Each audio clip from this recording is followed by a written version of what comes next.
like this, man. He's like a butterfly flapping his wings deep down in the forest, man. It's gonna cause a tree fall like 5,000 miles away, man. There ain't nobody seeing nobody. Man, it seems like you don't even know, man. It's like you're born into this world, man. And you got like that, man. The dust and wind, man. Or like a dang old candle, man. It don't matter, man. It's like this old time.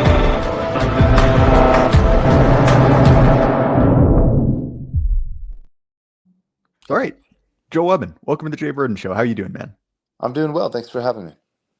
Yeah, I'm really glad to have you on. I always find it sort of interesting to, mix and match different kind of, social spheres of, online right-wingers or online conservatives. And, while you and I have never talked, there's a immense crossover. We have some friends in common. And so I'm really glad to finally get to speak to you. Yeah, me too. So hypothetically, right? Some of my audience may not be familiar with who you are and what you do. So if you could you give us kind of a 5,000 square foot view of, what you do on the internet? Sure. Well, I, in real life, I'm a husband, father, have 5 kids. I pastor a local church in Central Texas, Georgetown, Texas, outside of Austin. And then on the internet, I started a ministry called Right Response Ministries, and I do podcasting, like live streaming, and in addition to that, I do X and post and a little bit of writing every now and then.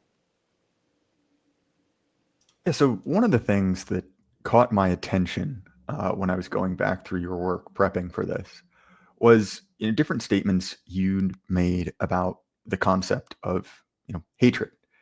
And hate is a word that is it's sort of become a magic word, right? There's the Webster's dictionary definition, and then the functional political definition, which are effectively 2 different things. And really it seems to me in kind of the rise of, and honestly, right, like we've had such a thing as hate crimes, quote unquote, since the 60s. Right. But the rise of capital H hate, right, which is used to basically just mean mean things people I don't like think, it has sort of been an interesting thing to watch. From the far left, you've seen things like hate has no home here, sort of a yard sign saying we are horrible progressives, but also right that sort of spawned a conversation about, well, ought certain things to be hated, particularly from a Christian perspective. And so I'm curious, what do you think about that? Yeah. Well, I think Christians are commanded to love, and because we love, we hate. God hates plenty of things. The Proverbs have on multiple occasions. There are 6 things that the Lord hates, 7 that He detests. So God hates because He loves. I mentioned on X that like hatred is a lost virtue that Christians need to uncover. And, I was trying to be strategic in the way that I posted that to get people to think, to provoke thought.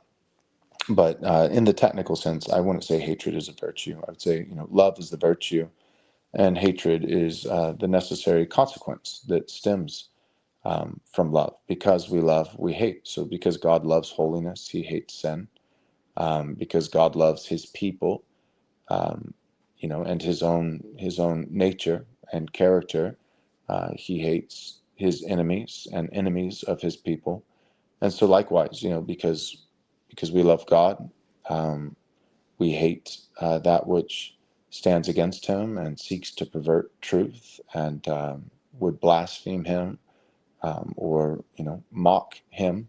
And so Christians, we hate by necessity because we love. Yeah, it's kind of an interesting thing. I recently went back through Mere Christianity by Lewis. And Lewis has sort of been done a massive disservice by people who like Lewis, because if you dig in, there's actually quite a lot of radical things in his writing. Right. And one of his most insightful pieces in Mere Christianity is talking about what he calls, Christianity with water, watered down Christianity, which effectively believes that, God is basically Santa who lives in the sky, who gives nice things to good people, and all of his commands can be boiled down to generally be pleasant. And again, that's obviously a kind of impoverished view of your relationship with your creator, but also it sort of negates the reality of evil, right? If you believe that evil is real, if there are things that are, anathema to God, that are, harmful to humans, well, just generally being pleasant, right, is not an appropriate response to that. If evil is a real and dangerous thing, it needs to be fought, right? Right. And with that kind of Christianity with water view is, the idea of kind of a broadly constituted love. And oftentimes you see this from secular progressive types who sort of desire to use, your own faith against you. The kind of like, well, I don't believe that, but you do, and so you must support me. And this is something I'm incredibly frustrated with, evangelicals writ large, because oftentimes it seems as if they are almost too nice to realize that they're being, taken advantage of.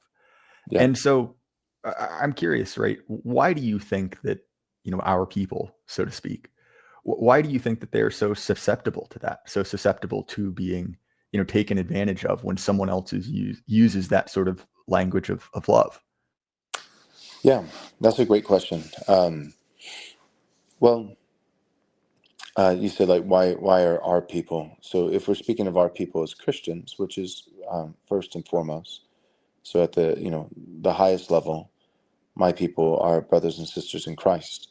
And so in that sense, when I think of our people, fellow Christians, I don't think it's a universal problem of gullibility and untethered altruism. Like the orcs at the door. Well, don't be racist. Let them in. Like I don't think that that's a universal problem for Christians in all places, and certainly not throughout all times. So I do think that that is a problem, but I would say that that's kind of uniquely a Western problem. So not all Christians necessarily, but particularly Christians in the West, particularly white Christians, European Christians, European descent, and there's a lot of reasons that can be given as explanatory power for why that problem appears to be so pervasive in a particular type of people, namely, European white Western Christians. There's, I think, a lot of answers that can be given, but one that's maybe a little, I don't know, maybe just a little bit more obscure and less talked about, is I do think that peoples are different, not just people, individuals. That's certainly true, but peoples, nations, ethnos, and being, having distinctions and differences. There are different strengths and different weaknesses, and I think of what Paul, the apostle, said in his letter to Titus in regards to the Cretans. He quotes a Cretan prophet, one of their own, but then he validates it and says that it's true. And the quote is that this Cretan prophet once upon a time said that all Cretans are lazy beasts and gluttons, and he says this is true. And at the same time, that's a general truth. It's not an absolute truth. And so what I mean by that is, Paul opens up his letter. The reason why he's even referencing a Cretan prophet is because he's addressing Titus, and he says, for this reason, I left you in Crete to put what remains into order, appointing elders in the church. So Paul believed that the Cretans, although in a general sense, they as a people had particular strengths and particular weaknesses, and one of them was laziness and gluttony. even though Paul believed that that was generally true about the Cretans as a people, he obviously didn't believe that it was absolutely true of each and every individual Cretan. If he believed that, then he wouldn't have left Titus to plant a church and in Crete. And I mean, the first thing that he writes in Titus chapter 1 is what qualifications to look for elders, and presumably he's speaking of Titus appointing elders among the Cretans to serve as elders in this Cretan church. So Paul is assuming that although there's a general negative truth speaking about the weaknesses of Cretans, that there's still, by the grace of God, there are going to be individual Cretans who not only get saved and join the church for there to necessitate a church in the first place, but some of them will mature and be sanctified by the grace of God to the extent that they meet the qualifications to not only be Christians in the church, but to be leaders and elders in the church. So using that as like kind of my biblical principle and foundation, having laid that, as Paul said to the Cretans, we know that all Cretans, generally speaking, corporately speaking, are lazy beasts and gluttons. I would say all white people are suicidal, gullible, and overly altruistic. Like I think that is a general truth. Not each and every individual European person, but in a general sense, I think peoples are distinct. They have distinct weaknesses and strengths. And one of the distinct weaknesses of white Westerners is a suicidal instinct, a, an inclination to exercise, compassion, or a pseudo compassion, what they think is compassion, to the extent of the detriment of their own people, their own children, and future generations. I think that's a general truth to describe Westerners, especially Western Christians, that they're just weak in that area. They're incredibly gullible, and in the name of compassion, are willing to love their enemies, which we're called to do by Christ. Love your enemies and pray for those who persecute you. But they're called to love their enemies first and foremost, where their own children and even fellow brothers and sisters in Christ take a back seat to that priority of loving enemies. And so one reason is I think that's particular to white Westerner Christians. Another so getting a reason for the reason. So why, like what made white Christians so susceptible to that particular weakness? Same thing, a number of reasons can be given, but one in particular would be a gynocracy, that we as a society, through egalitarianism and feminism and these kinds of things, have elevated women to the point where we are female coded. All of Western society is female coded. Our politics are female coded. Our ecclesiology and our theology, our churches are female coded, to where we really only have at this point two types of leaders, nationally, politically, and also ecclesiastically within the church. We have women leaders and women adjacent leaders, and women. So going back to like what's a general weakness of white Westerners? Well, I said being overly altruistic, suicidally to the point of being suicidal, and gullible. And it's not popular, but I believe that those are generally true weaknesses about Westerners, but they're also, and I don't think it's a coincidence, those are generally that true weaknesses of the fair sex, of women.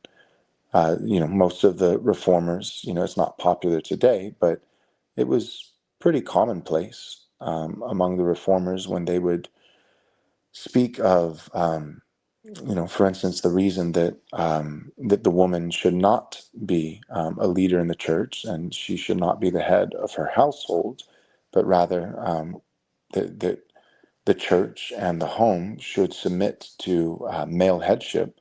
One of the reasons given, there's two primary reasons. One is the order, the natural order of creation. But then the second that we tend to neglect is the order of the fall. So when you look at 1 Timothy chapter 2, verses 9 through 15, for instance, Paul gives two overarching reasons for his principle of male headship, both in the home and the church. One is that Adam was created first, and Eve was created from Adam. So Adam from the dust of the ground, but Eve is made of Adam, bone of my bone, flesh of my flesh. So she's made from Adam, and she's made for Adam.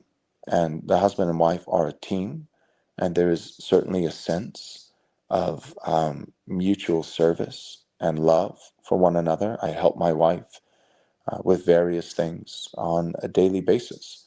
But in the macro sense, the husband is not the helper to his wife, but rather the wife was given as a helper to her husband.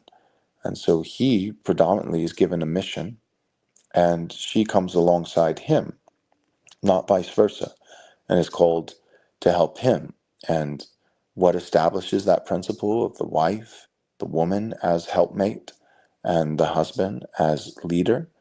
Well, one of the reasons for that principle of male headship that the Apostle Paul cites in 1 Timothy 2 is the order of creation. But the second, what I'm getting to is the second reason, he doesn't stop there. That would be sufficient. That'd be enough. But he goes further and he says, and here's another reason, not just the order of creation, but the order of the fall. That it was not Adam who was deceived and became a sinner, but rather it was the woman who was deceived and became a sinner, but women will be saved. So he doesn't say that it's hopeless. The wife is a co-heir in grace with her husband. That's 1 Peter, I believe, chapter 3, where, Peter is saying that husbands should live with their wives in an understanding manner, but the reasoning precisely because she's the weaker vessel. And so, Peter doesn't mince words. He doesn't apologize. He just says straightforward, as though it's just commonplace, as though everyone understands this, that the woman is weaker. And I don't believe that that's just a reference, specifically to physical aptitude. Just that, the woman is a weaker vessel. And what that means is that, she can't bench as much as her husband. And therefore, the husband needs to have a general disposition towards her because, her PRs on the bench press are lower than his. That's clearly not what he's speaking of, at least not exclusively. He's saying, no, in a broader sense, she is the weaker vessel. I think that's a reference to the physical capacity, but also psychologically, mentally, emotionally, that the woman is a weaker vessel. But then Peter, immediately shores up that statement by saying, because she's a weaker vessel, the husband should take note of that and exploit that weakness. No, of course not. He says, because she's weaker, she deserves and mandates all the more understanding. But then he finishes the argument by saying, but she's also a co-heir in grace. So in the eternal sense, in the ultimate sense, women are not a second class of Christians. They have an immortal soul, just like men. They have been granted, those who are elect have been granted salvation, just like elect men.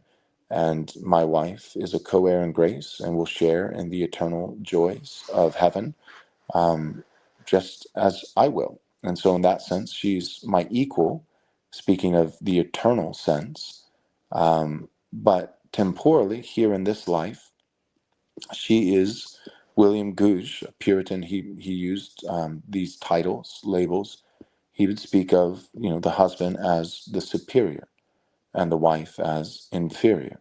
And he doesn't bat an eye. He doesn't apologize and like, oh, and I know this is going to be like, because he wasn't speaking to a bunch of libs, so he didn't have to apologize, every other sentence. He just says it matter of fact, like we all know this. The husband is superior, and he, he doesn't mean that in terms of innate dignity and worth and value and eternal, in the eternal sense that the husband is a class above his wife. That's not what he's saying, but he is saying that the husband, in terms of his role and his role stemming from his nature, right? It's not arbitrary, right? It's not like God, gave the role to birds to fly and the role to fish to swim, and he just did that randomly. Like the role of a bird flying stems from its nature and the fact that God gave it a hollow bone structure and feathers and wings, and the role of a fish to swim is stemming from its nature, its design, that God gave it gills and scales and fins. And so too with men and women, the role of leadership and headship for the husband is not arbitrary. It's not like God just, I could have gone with either one, the man or the woman, and I just chose man. So he's superior in role, but there's no distinction in nature. No, the superiority of role stems from nature. By nature, there are certain strengths that the man possesses that, and again, speaking of group dynamics, generally, like you'll always be able to find one chick who can out bench press one dude, or one chick who's less gullible than the most gullible man alive. Of course, there are exceptions, but speaking of the norm, in a general sense, men are not just called to lead, but they're fit by design and nature for leadership. And one of those qualities is that in general, I believe that men are less gullible. And Paul cites that. So that's Peter, but going back to Paul, 1 Timothy 2, he cites that as one of the premier reasons for his principle of male headship is not just the order of creation, but the order of the fall and the manner of the fall.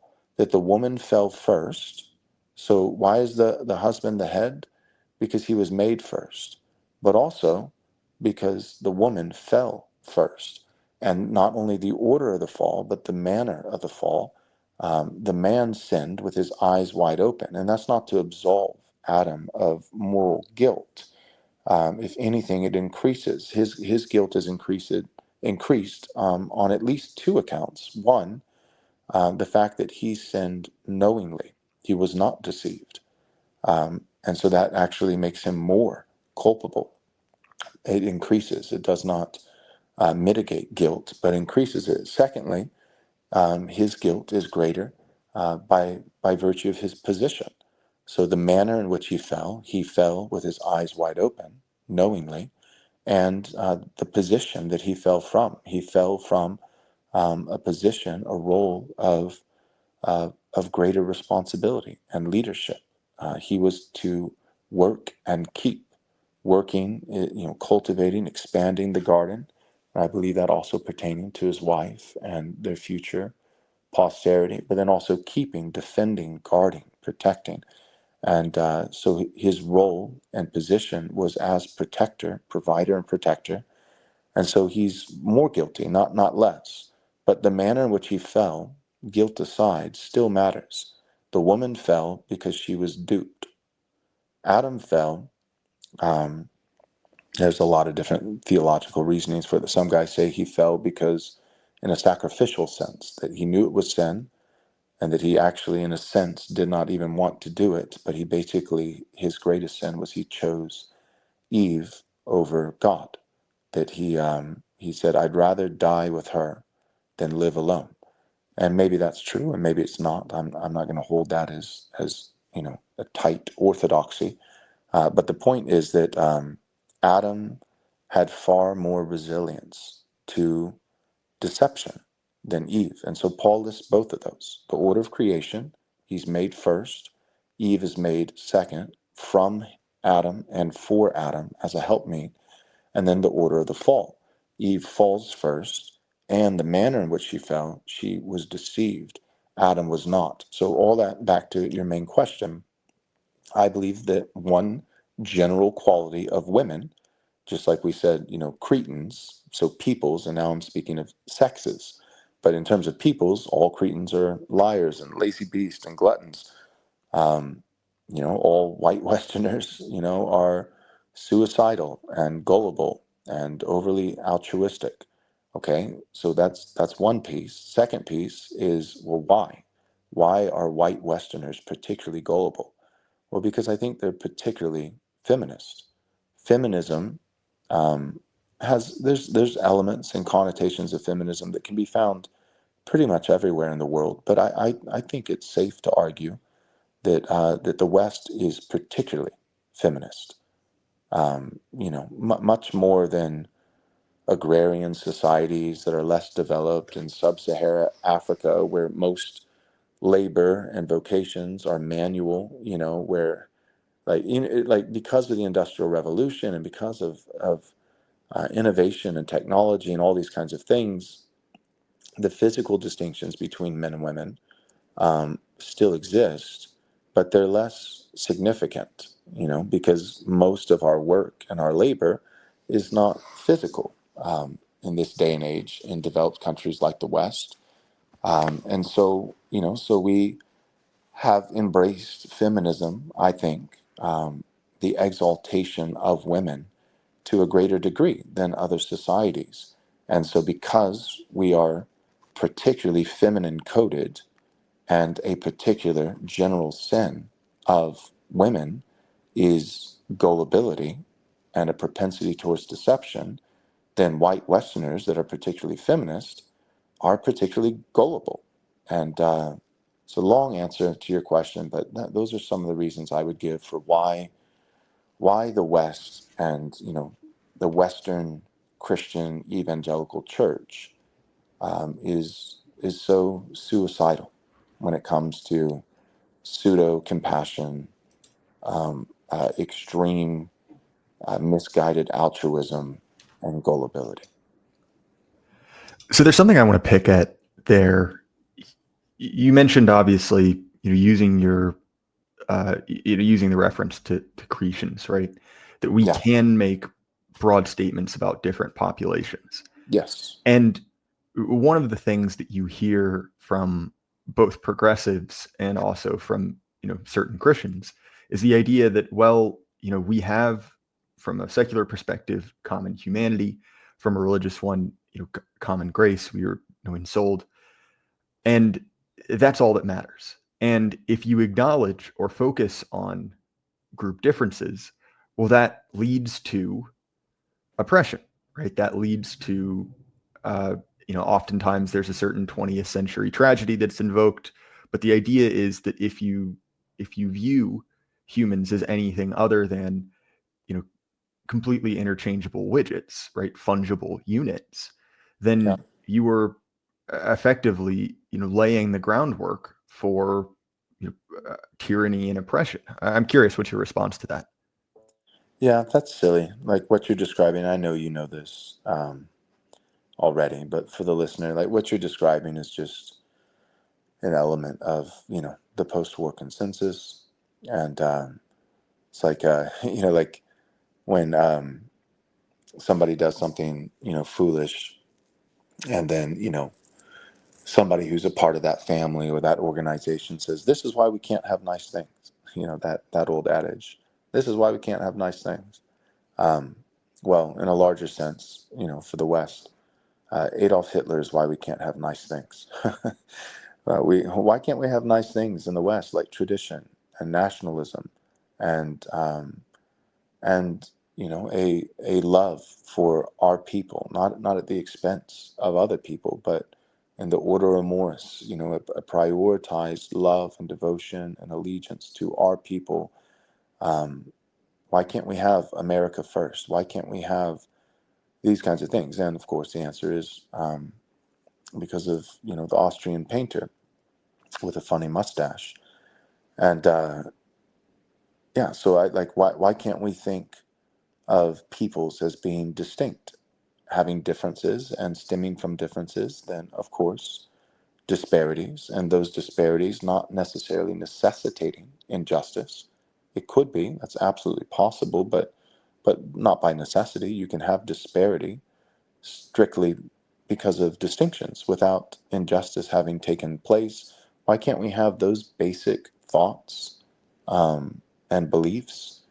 Well, because of an Austrian painter who might, depending on your World War II history, might have been a little overly zealous. I personally, I don't have, I don't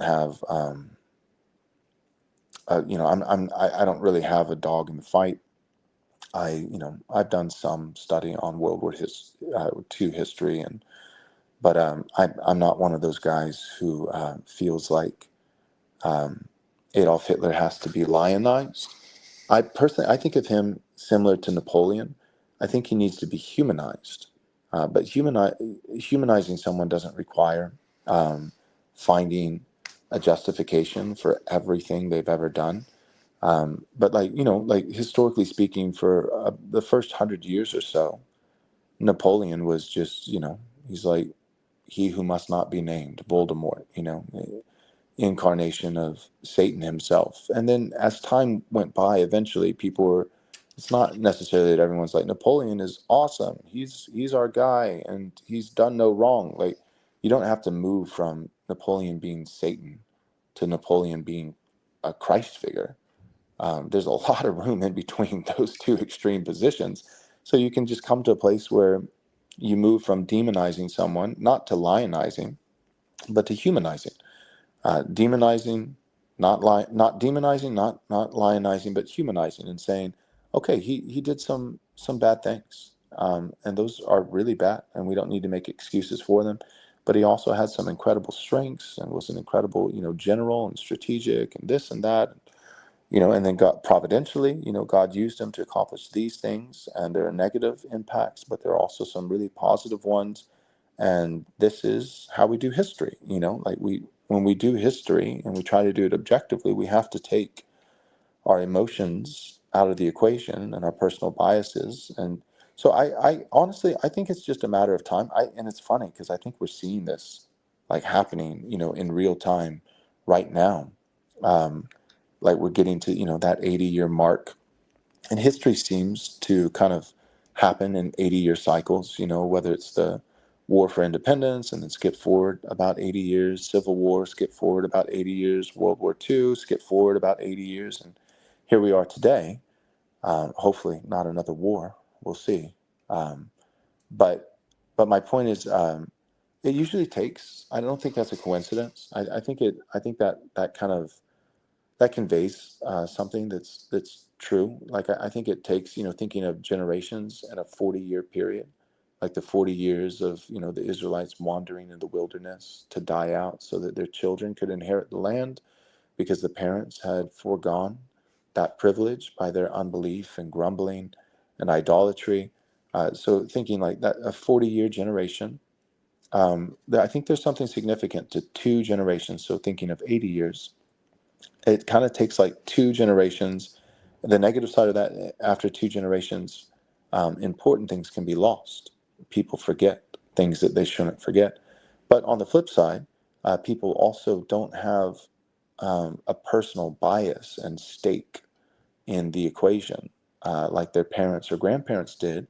And so, on pros and cons, the con is more distanced and forgetting important things. The pro is less biased and perhaps able to look at the past with more objectivity. And so I'm hopeful. What I mean by that is, I'm hopeful not for a Third Reich Renaissance. I'm not hoping for that. Um, One, because I think there really were atrocities that I don't want to see repeated. But secondly, because here's the thing, dude, like, I'm an American. Like, I'm not going to base my whole political philosophy over, Germany. Like, I'm an American. Like, when I think of, like, well, we need great leaders and examples. I like, okay, I'm going to look at George Washington and Andrew Jackson, and John Adams. I'm an American, gosh darn it. So, I'm not wanting to lionize Hitler or have some kind of Third Reich Renaissance, but I am very hopeful that we could get over Hitler, not obsess about him, but get over Hitler to where we're able to humanize him, continue to name whatever was truly wicked, but also be able to see, like, okay, like there's probably some reasons why people are looking to Weimar Germany and seeing the parallels and these kinds of things, and I get that. So anyways, to answer your question, yeah, like why can we not have nice things in the West? Because of, in large part, the post-war consensus and the never again mentality, and people attributing certain atrocities of authoritarian figures to the emphasis towards tradition, nationalism, patriarchy. All R. Reno's book. If your listeners haven't read it, that the Return of the Strong Gods, and he's not saying like gods like pagan mythology, like the return of Odin and Thor, but what he means by that is like the old virtues, the old priorities and beliefs. And so when he says the old gods, he's thinking of nationalism versus the weak god of globalism, and patriarchy versus feminism, hierarchy versus egalitarianism, tradition versus progressivism, those kinds of things, religion versus secularism. That's what he means by the old gods. Now, those old gods are not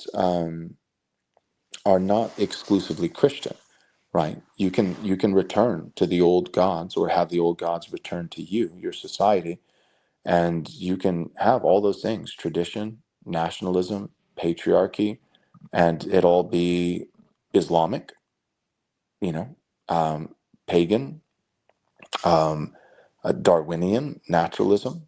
Um, but there is a Christian, the truest and purest version of nationalism and patriarchy and tradition and religion, and that's the Christian version of those things. And that's a lot of, honestly, for your listeners who aren't familiar with me, that's kind of the heart behind a lot of my ministry, at least online, is I see nature is healing, as the kids say.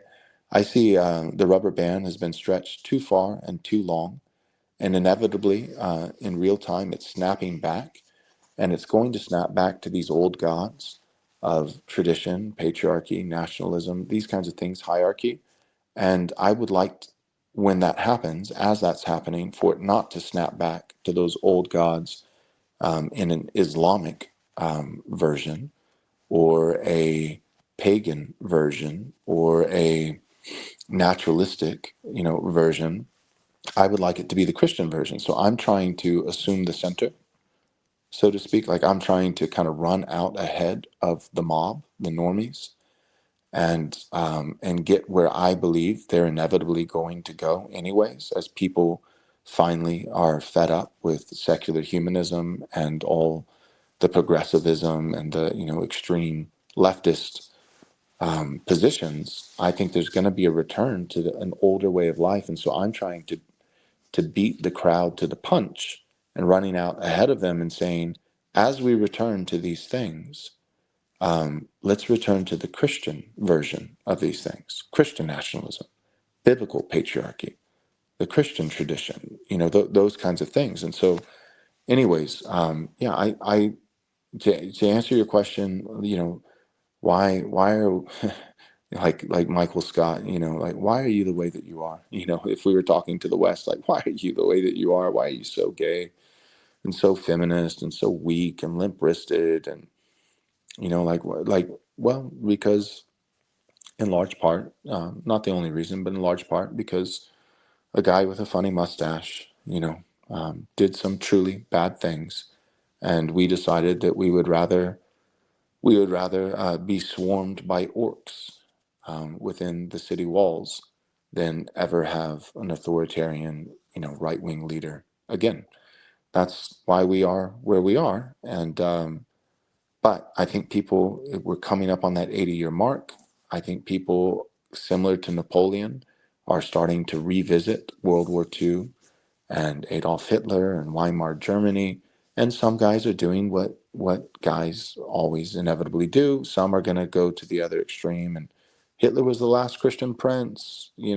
Jesus and Hitler are the two greatest people. And I think that's silly, obviously. But I think you'll get some of those overreactions at first, but eventually, I think that's just the growing pains of that. Those are just the signs that we're getting over World War II. We're, as a society, as a culture, we're getting over Hitler, which I think that is a very good thing. So I think, some guys lionizing him is to be expected in the process of humanizing.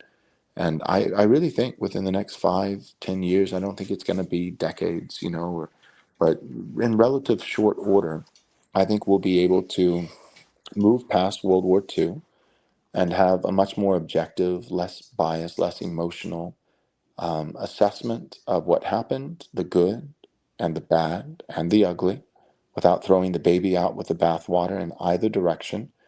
And as that happens, I think there inevitably will be a return to the strong old gods of nationalism, tradition, and religion, and patriarchy and hierarchy, these things.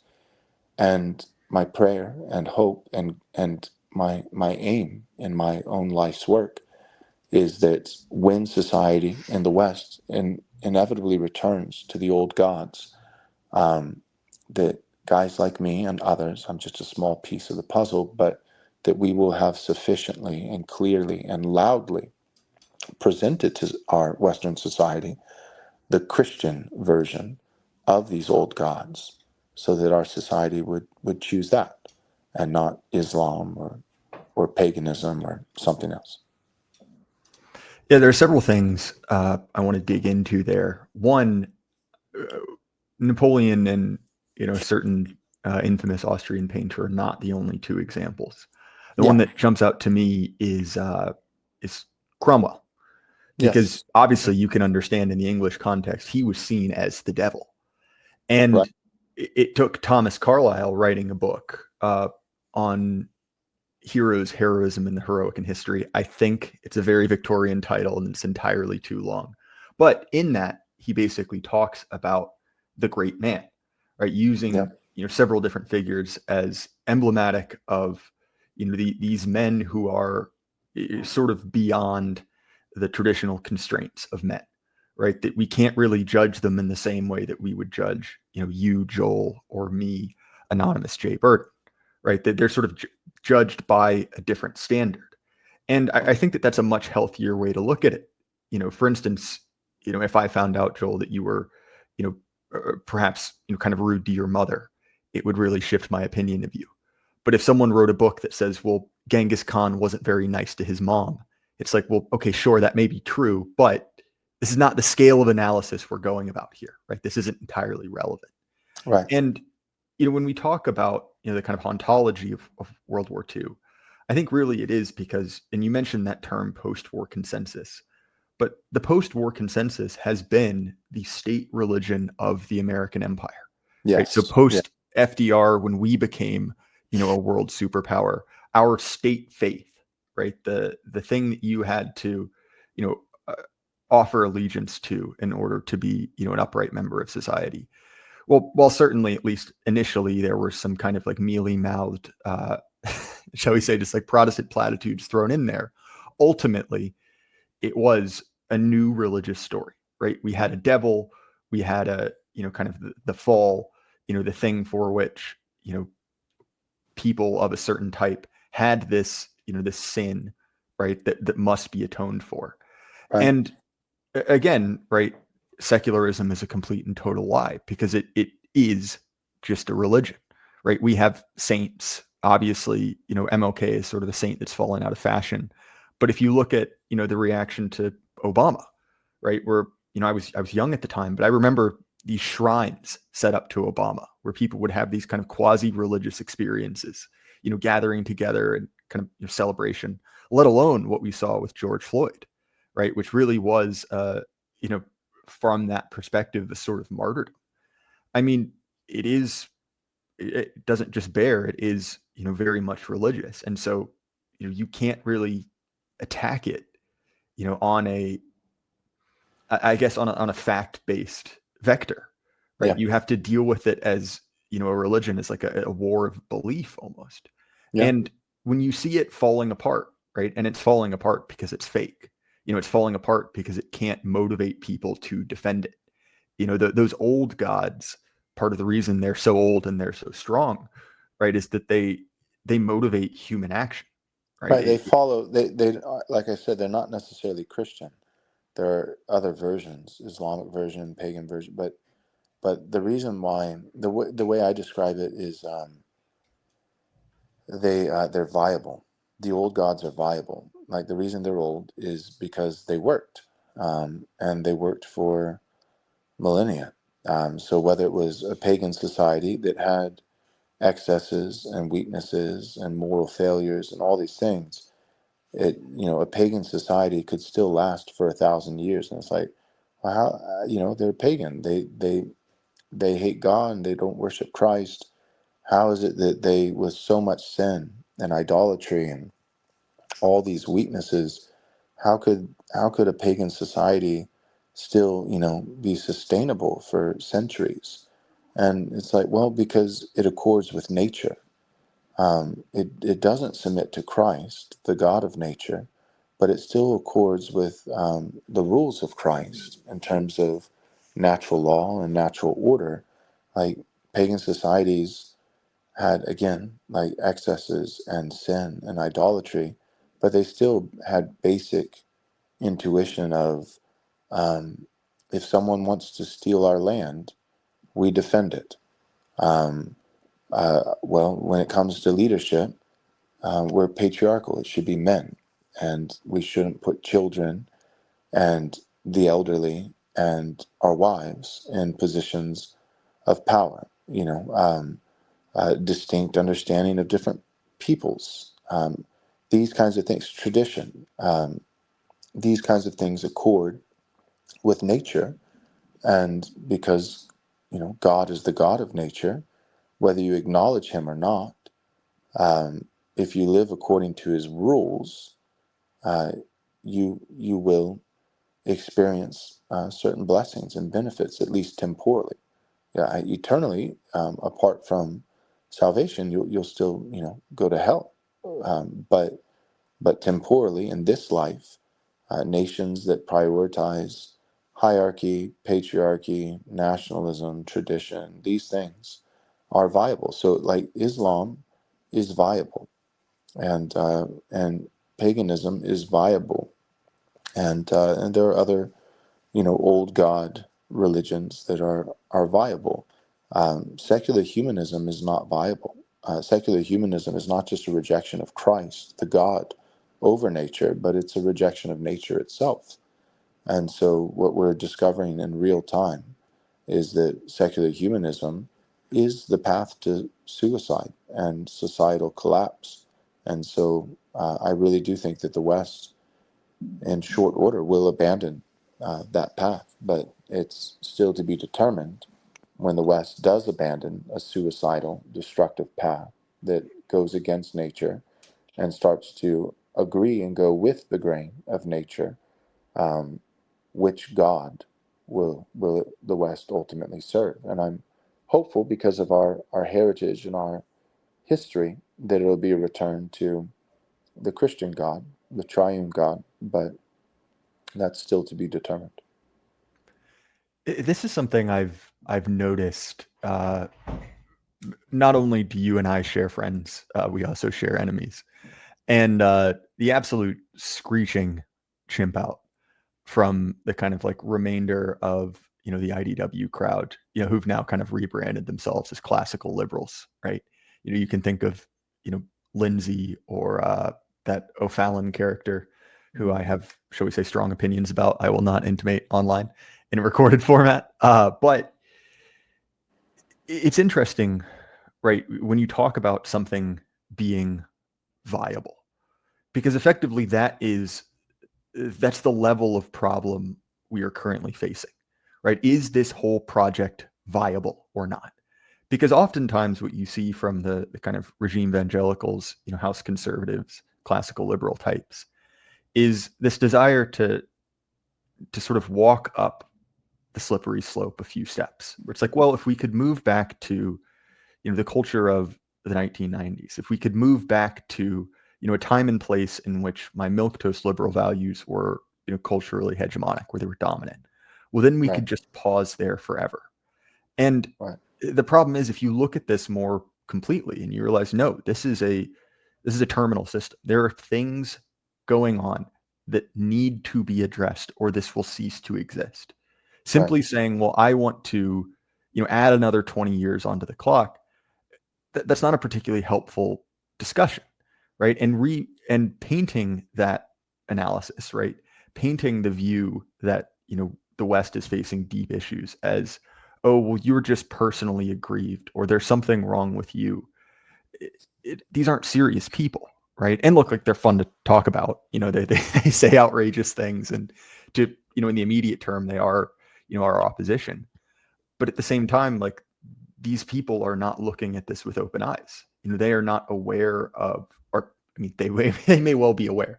They are not publicly speaking about, the fact that ultimately, this civic religion, this kind of secularized faith, cannot propagate itself. It cannot pass itself on from one generation to the next. It is doomed. It is capped to that 2-generation, 80-year span you mentioned earlier. Whereas, again, like, regardless of our opinions of any one of these strong gods, given enough time, they win out simply by being a way humans have organized themselves before. In this new innovation. That's why I keep saying it's inevitable. So it's not like if, it's just a matter of when. Like, there will, I mean, because really there's only one of two things that can happen. The West either just, it dies with a whimper, which is possible, but I really don't think likely. So one is, like, the West just ceases to exist, and it really does implode and destroy itself. And that's possible. We've seen that throughout history, the fate of empires, rise and fall. But I think what's more likely, the alternative, is that it continues, and it only continues by returning to strong gods. So then the only question is, which ones? The Christian ones, or the Islamic ones, or the pagan ones. So yeah, but I'm with you 100%. Liberalism is not a viable worldview. Libertarianism is, as the kids would say, fake and gay, and certainly not a viable worldview. Get off my lawn. Is just, that's not a viable worldview. So I think the only reason liberalism appeared, classical liberalism, seemingly was viable for a time, and the reason why characters such as James Lindsay or Michael O'Fallon can speak to its viability and try to incentivize people to return to it, to just go back to the 80s or whatever, is it's not because liberalism was ever viable, but it's because the strong gods underneath it were still in at least partial operation. That the West at that point had certainly embraced liberalism, and secularism, but the embrace wasn't in full effect. There was still a hangover of the old gods and the historic Christian order sustaining the West. So it's frustrating, because it's giving credit to the disease instead of giving credit to the antibodies that were actually the only reason why the disease didn't take full effect quicker. So, like, if people saying, like, well, the 80s weren't so bad, like, well, one, they kind of were, but two, I grant that they were certainly better than now. But the question is, why were they better? Because we were classical liberalism on all cylinders. We were, we were doing liberalism the right way. No, like, I would say that the reason why they were better is because we weren't we had not drifted as far from from older views that we had historically held outside of liberalism.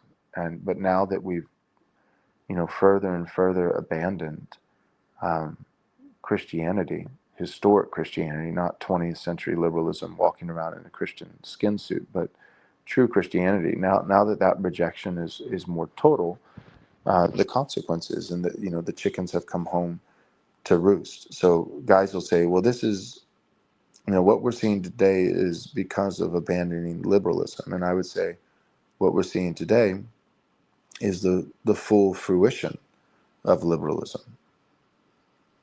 This is your principled, pluralism. This is your blessings of liberty. The blessings of liberty is drag queen story out and transgenderism. Here it is. Right. And I mean, uh, I noticed your sort of paraphrase of David French there, right? But that's sort of an interesting question to throw back at these people. Dave, the distributist who I had on last night, was, recounting his debate with Joel Berry, and he brought up the point of like, look, like, was George Washington racist? Not off the point that he particularly cares, right? But assuming, right, that we like the founders, we want to be like them, and also the sole kind of determinant factor of, if a regime or if a group is legitimate, right? Is there like relative amount of classical liberalism, right? Then surely, these great men we admire, we want to emulate, should be the most like that, right? Yeah. And obviously it's completely incoherent. It is a very lazy form of analysis. And honestly, look, and I say this with all love, conservatives are the designated losers of politics, right? They are not, they're the they're the Washington Generals, right, to the Globetrotters. Right.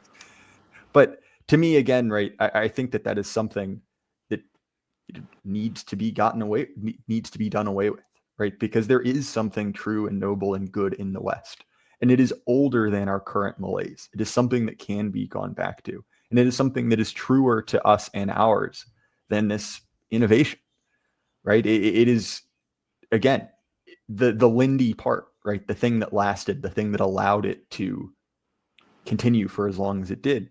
That's the thing worth saving. Whereas the kind of parasite, injected whenever you think it was, that's what's, killing us as a civilization. Right. But Joel, we are fast approaching time. I really enjoyed this conversation, but if people want to find more of you and your work, what's a good way for them to do that? They can go to YouTube. We post everything there. We do a live stream on Monday, Wednesday, and Friday at 3 p.m. Central Time. So 3 live streams a week, Monday, Wednesday, Friday, 3 p.m. Central Time. And we post that on both X and on YouTube. And so those are the 2 main places to keep up with all of our content. And I would just encourage the listener. I mean, they can also find, the live streams are all posted on whatever their favorite podcast platform is. So if you just want to listen as you're driving in the car or something like that, then, Apple, Spotify, you'll find us there. Across the board, it's Right Response Ministries. On X, the handle didn't fit, so that the handle is at Right Response M, the letter M. So on X, you can find, our video content, but, X is, it's getting better for video content, but it's not great. So probably, if you want to follow me on X for all my spicy tweets where I get in trouble, then that's great. But if you just want to listen to the podcast, the live streams, then YouTube is probably optimal, or Apple and Spotify. Apple and Spotify, we just take the live stream afterwards and upload it. But if you want to engage with our followers, and we really have a community, online community of like-minded people, and if you're looking to to network and meet the friends, then hopping on YouTube at 3 p.m. Monday, Wednesday, Friday, when we're live streaming, is a great opportunity, not just to get our content, but to meet other people in the chat who are like you. And a lot of people, regularly are saying, will say, I live in this area, that area, so that they can find people, geographically who think like them and live near them, to build community. And so that's a great resource. Well, and I highly recommend your stuff, obviously, all of which will be linked in the description. As far as my show, you can find it anywhere you listen to podcasts, audio as well as video. If you want to support us, one of the best ways to do that is to check out our sponsor, Axios Remote Fitness and Coaching. JD, who owns Axios, is actually the person who recommended I reach out to you. He's a big fan, both literally and metaphorically. He is a giant man. Anyway, Joel, Cool. I appreciate it. And everyone at home, keep your head up. Life can't last forever. Good night.